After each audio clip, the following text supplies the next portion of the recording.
আমার এখনো মনে আছে যেদিন আমাকে ঘুম থেকে ছেড়ে দেওয়া হয়, আজকে খোলামেলা বলছি এগুলো, আস্তে আস্তে সবই বলে দেবেন ইনশাআল্লাহ। যেদিন আমাকে ছাড়া হয়েছে ওই দিন আমাকে বলা হয়েছিল যে আমি যদি ঘুমিয়েও থাকি তবু আমাকে ঘুমের মধ্যেও মনিটর করার জন্য মানুষ থাকবে।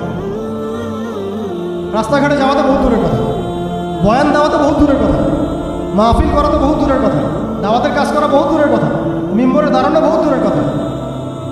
তুমি আমাদের চোখের মধ্যে থাকবা যখন তুমি ঘুমের মধ্যে থাকবা। এটা আমরা তখন শিখেছি যে মানুষের প্রাইভেট লাইফ বলতে কিছু বাকি রাখে না। আপনি ফোন নিয়ে যা করতেছেন এভরিথিং তারা মনিটর করতে পারে, এভরিথিং।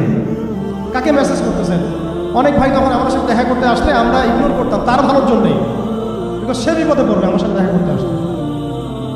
এবং আপনি যেটা বলবেন সে বলার জায়গাটা আপনাকে দেওয়া হয়নি, দেখা হয়নি, আপনি ট্রিগারের সামনে আছেন।